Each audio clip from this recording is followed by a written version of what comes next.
Hi there, it's Sandy. Welcome. This is my public video for this month's online stamping class, Perennial Birthday. And it's an eclipse card. Yay! I love making these cards. You're going to need the large letter framelits from Stampin' Up! And the Perennial Birthday stamp set to create today's project. I'm working on a piece of Pool Party. It's 3 7/8 by 5 1/8. I'm using archival black ink, and I'm going to stamp across the center of the piece, leaving enough room at the top for the sentiment. Changing the direction of the stamped image each time adds a little bit of interest to the finished piece as well. So twist that stamp around a little bit. I'm using our Stampin' Write markers to color in my images today, Pool Party and Lemon Lime Twist, and these coordinate perfectly with our cardstock and our ink pads. You can even use the re-inkers to ink them so they'll last you for years. There we go, it's all finished. Isn't it beautiful? Okay, so while we have our ink and our stamps out, let's do the inside of our card base. And I'm stamping the sentiment in the center with a little guy on either side, and then I'm going to color the images as well. And this is Thick Whisper White, 5 1/2 by 8 1/2, and scored and folded at 4 1/4. To line up the dies, I start with a little bit of adhesive on the back and line it up on my grid paper. Use a ruler across the bottom, and this will help keep your dies completely straight. So add them, get them as close together as you can, and then make sure that you've got an equal distance on either side of your art piece.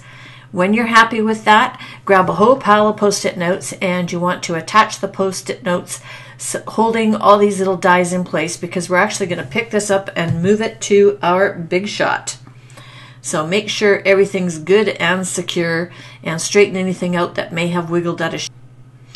I run this through my Big Shot twice just to make sure that everything is cut all the way through, and then you want to remove it and back to the work table, gently pull the Post-it notes off, and then super gentle pull out your dies, making sure that you don't tear any of the base points, because you need all of these pieces in here to make the eclipse look absolutely perfect. So patience is a virtue at this point. And I put all of my dies back onto my magnetic platform as soon as I'm done. All right, so the base, the mat underneath is basic black 4 by 5 1/4. We're going to use our multi-purpose glue on the back of our art piece, and ensuring that you get the little pieces in between your letters. It's very important that they lay flat to make this technique look beautiful. And I'm using the head of my glue to just move the glue around.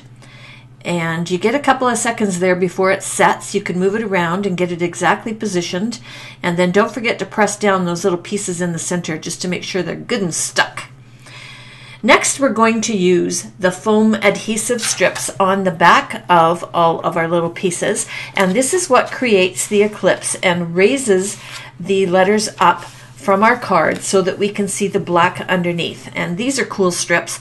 Just cut off what you need, use little tiny pieces around your angles. Next, add some adhesive to the back of the art piece and add it to your card base. It's very important to do this because it's hard to do it after you get these letters on.